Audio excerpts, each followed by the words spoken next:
ನಮಸ್ತೆ ಸ್ನೇಹಿತರೆ, ನನಗಿವತ್ತು ತುಂಬ ಅಂದರೆ ತುಂಬ ಖುಷಿ ಆಗ್ತಿದೆ. ನನ್ನ ಚಾನೆಲ್ ಓಪನ್ ಮಾಡಿದ ಮೊದಲನೇ ದಿನವೇ ತುಂಬ ಜನ ಸಪೋರ್ಟ್ ಮಾಡಿದ್ದೀರಿ. ನೀವು ಹೀಗೆ ನಿಮ್ಮ ಸಪೋರ್ಟು ಯಾವಾಗಲೂ ಹೀಗೆ ಇರಲಿ, ನಾನು ಅದಕ್ಕೆ ಚಿರಋಣಿಯಾಗಿರ್ತೀನಿ. ಇವತ್ತು ನನ್ನ ವಿಡಿಯೋನ ಯಾರು ಹೊಸದಾಗಿ ನೋಡ್ತಾ ಇದ್ದೀರಿ ಅವರು ನನ್ನ ಚಾನಲ್ನ ಸಬ್ಸ್ಕ್ರೈಬ್ ಆಗಿ, ಹಾಗೆ ನಾನು ದಿನ ಹಾಕೋ ವಿಡಿಯೋ ನಿಮಗೆ ಬಂದು ತಲುಪಬೇಕಂದ್ರೆ ಬೆಲ್ ಬಟನ್ನ ಪ್ರೆಸ್ ಮಾಡ್ಕೊಳ್ಳಿ. ಆಟೋಮೆಟಿಕ್ಕಾಗಿ ನಾನು ಅಪ್ಲೋಡ್ ಮಾಡಿದ ವಿಡಿಯೋ ನಿಮಗೆ ನೋಟಿಫಿಕೇಷನ್ ಬರುತ್ತೆ.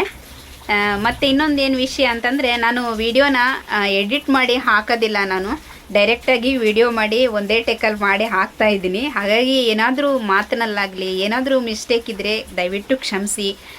ಮೆಸೇಜ್ ಹಾಕಿ, ಕಮೆಂಟ್ ಹಾಕಿ. ಅದರಲ್ಲಿ ನಾನು ತಿದ್ಕೊಳ್ಳೋಕ್ಕೆ ಟ್ರೈ ಮಾಡ್ತೀನಿ. ಏನಾದರೂ ನೆಗೆಟಿವ್ ಇದ್ದರೆ, ತಪ್ಪಿದರೆ ನಾನು ನೆಕ್ಸ್ಟ್ ವಿಡಿಯೋದಲ್ಲಿ ತಿದ್ಕೊಳ್ಳೋಕ್ಕೆ ಟ್ರೈ ಮಾಡ್ತೀನಿ. ನಾನು ಎಲ್ಲನೂ ಪಾಸಿಟಿವ್ ನೆಗೆಟಿವ್ ಎಲ್ಲನೂ ಸಮವಾಗಿ ತಗೊತೀನಿ.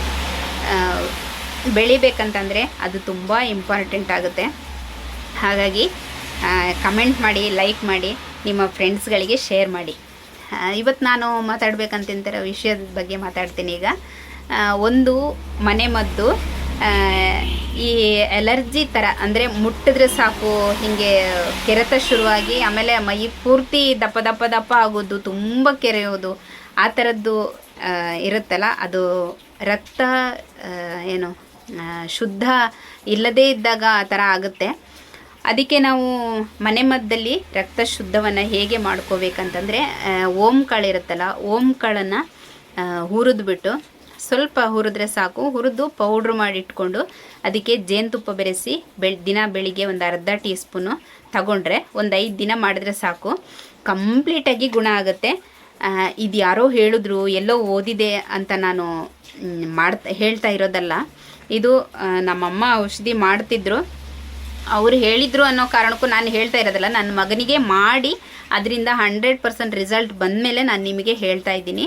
ಅವನಿಗೂ ತುಂಬ ಇತ್ತು, ತುಂಬ ಕಡೆ ಆಸ್ಪತ್ರೆಯಿಂದ ಔಷಧಿ ಅದೆಲ್ಲನೂ ಮಾಡಿ ಮಾಡಿ ಮಾಡಿ ಕೊನೆಗೆ ಇದೊಂದು ಮಾಡಿ ನೋಡೋಣ ಅಂತ ಅಂದ್ಬಿಟ್ಟು ಮಾಡಿ ಅದರಿಂದ 100% ರಿಸಲ್ಟ್ ಬಂದಿದೆ. ಆ ಥರದ್ದು ಯಾರಿಗಾದರೂ ಪ್ರಾಬ್ಲಮ್ ಇದ್ದರೆ ಮಾಡಿ ನೋಡಿ. ಸೈಡ್ ಎಫೆಕ್ಟ್ ಅಂತ, ಈ ಆಸ್ಪತ್ರೆ ಔಷಧಿ ಮಾತ್ರೆಗಳಿಂದ ಆಗೋ ಸೈಡ್ ಎಫೆಕ್ಟ್ ಅಂತೂ ಇದರಲ್ಲಿ ಇರೋದಿಲ್ಲ. ಬಟ್ ಇದು ಒಳ್ಳೇದಂತ ನನ್ನ ಅಭಿಪ್ರಾಯ.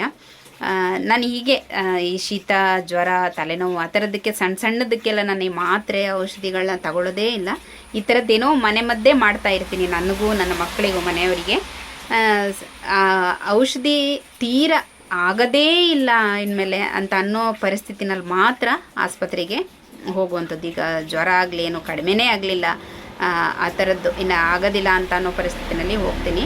ಮತ್ತು ಕೆಲವೊಂದು ದೊಡ್ಡ ದೊಡ್ಡ ಇದಕ್ಕೆಲ್ಲ ಮಾಡೋಕ್ಕೆ ಹೋಗಬೇಡಿ, ಈ ಥರ ಸಣ್ಣ ಪುಟ್ಟದ್ದಕ್ಕೆ ನಾನು ಹೇಳ್ತಾ ಇರೋದು.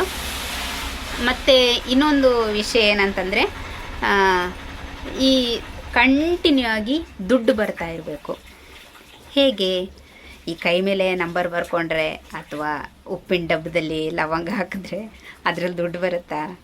ನೋ ನೋ ನೋ, ನಾನು ನಂಬಲ್ಲ, ನೀವು ನಂಬಲ್ಲ ಇದನ್ನು. ಆ ಥರ ಏನಾದರೂ ದುಡ್ಡು ಬರೋ ಥರ ಇದ್ದಿದ್ದರೆ ನಾನಂತೂ ಇಷ್ಟು ಕಷ್ಟಪಟ್ಟು ಕೆಲಸನೇ ಮಾಡ್ತಾಯಿದ್ದಿಲ್ಲ. ಖಂಡಿತವಾಗ್ಲೂ ಕೈ ಪೂರ್ತಿ ನಂಬರ್ ಬರ್ಕೊಂಡು ಒಂದು 4-5 ಉಪ್ಪಿನ ಡಬ್ಬ ಇಟ್ಕೊಂಡು ಅದರಲ್ಲಿ ಎಷ್ಟು KG ಗಟ್ಟಲೆ ಲವಂಗ ಹಾಕ್ಕೊಂಡು ಕೂತ್ಕೊಂಡ್ಬಿಡ್ತಿದ್ದೆ ನಾನಂತೂ. ಆರಾಮಾಗಿ ದುಡ್ಡು ಬರುತ್ತಲ್ಲ ಅಂತ. ಇದು ಈಗ ಅದಕ್ಕೂ ಇದಕ್ಕೂ ಲಿಂಕೇ ಆಗೋದಿಲ್ಲ. ದುಡ್ಡಿಗೂ ಇದಕ್ಕೆ ಏನು ಸಂಬಂಧ ಅಲ್ಲ, ಅದೇ ವಿಷಯ ಅಂತಲ್ಲ, ಅಂಥದ್ದು ಇನ್ನೂ ತುಂಬ ಇದ್ದಾವೆ. ಹಂಗೆ ಮಾಡಿದ್ರೆ ದುಡ್ಡು ಬರುತ್ತೆ, ಹಿಂಗೆ ಮಾಡಿದ್ರೆ ದುಡ್ಡು ಬರುತ್ತೆ. ಖಂಡಿತವಾಗ್ಲೂ ಬರೋದಿಲ್ಲ. ಅದು ನಿಮಗೂ ಗೊತ್ತು, ನನಗೂ ಗೊತ್ತು. ನಮಗೆ ದುಡ್ಡು ಬರಬೇಕಂದ್ರೆ ನಾವು ಕೆಲಸ ಮಾಡಬೇಕಷ್ಟೇ, ಕೆಲಸ ಮಾಡಬೇಕು. ಅದರಿಂದ ನಮಗೆ ಆತ್ಮಕ್ಕೆ ಸಂತೋಷ ಸಿಗಬೇಕು, ಆತ್ಮಕ್ಕೆ ನೆಮ್ಮದಿ ಸಿಗಬೇಕು ಅಂತಂದರೆ ನಾವು ಸಣ್ಣ ಕೆಲಸನೇ ಆಗಲಿ ದೊಡ್ಡ ಕೆಲಸನೇ ಆಗಲಿ ಒಟ್ಟಿನಲ್ಲಿ ಕಂಟಿನ್ಯೂ ಆಗಿ ಕೆಲಸ ಮಾಡ್ತಾ ಇರಬೇಕು. ಕಂಟಿನ್ಯೂ ಆಗಿ ದುಡ್ಡು ಬಂದೇ ಬರುತ್ತೆ. ಮತ್ತು ಅದರಿಂದ ಒಂದು 10% ಅಷ್ಟಾದರೂ ನಾವು ದುಡ್ಡನ್ನು ಎತ್ತಿಡಬೇಕು ಕಡ್ಡಾಯವಾಗಿ.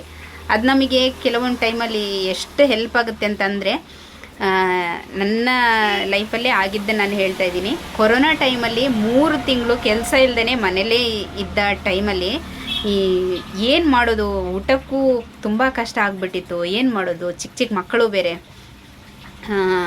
ಏನು ಮಾಡೋದು ಅಂತ ಯೋಚನೆ ಮಾಡ್ತಾ ಇದ್ದಾಗ ನಾವು ಎತ್ತಿಟ್ಟಿದ್ದು ದುಡ್ಡಿತ್ತಲ್ಲ, ನೋಡೋಣ ಎಷ್ಟಿದೆ ಅಂತ ಅಂದ್ಬಿಟ್ಟು ಓಪನ್ ಮಾಡಿ ನೋಡಿದ್ವಿ. ನಮಗೆ 3 ತಿಂಗಳು ಆರಾಮಾಗಿ ಕೂತು ಜೀವನ ಮಾಡಿದ್ವಿ. ಅದಕ್ಕಂತೂ ನನಗೆ ಈಗಲೂ ತುಂಬ ಖುಷಿ ಆಗ್ತಿದೆ. ಆ ಯೋಚನೆ ಇದೆಲ್ಲ, ನಾವು ಎತ್ತಿಡುವಂಥದ್ದು ಯೋಚನೆ ಬ್ಯಾಂಕ್ಗಳಲ್ಲೆಲ್ಲ ಇಡ್ಬೋದು, ಆದರೆ ನಮಗೆ ಇಮಿಡಿಯೇಟಾಗಿ ಹೋಗಿ ತಗೊಂಬರ್ಬೋದು. 10 ರೂಪಾಯಿ ಎಲ್ಲ ಹಾಕಿ ನಾವು ಬ್ಯಾಂಕಿಗೆ ಹೋಗಿ ಇಟ್ಕೊಳ್ಳೋಕ್ಕಾಗೋದಿಲ್ಲ. ಹಾಗಾಗಿ ನಾವು ಈ ಥರ ಮನೆಯಲ್ಲೇ ವ್ಯವಸ್ಥೆನ ಮಾಡ್ಕೋಬೋದು. ತುಂಬ ಹೆಲ್ಪ್ ಆಗುತ್ತೆ, ನನಗಂತೂ ಆಗಿದೆ. ಆ ಥರ ನೀವು ಮಾಡಿ, ನಿಮಗೆ ಹೆಲ್ಪ್ ಆಗುತ್ತೆ ಖಂಡಿತವಾಗಿ.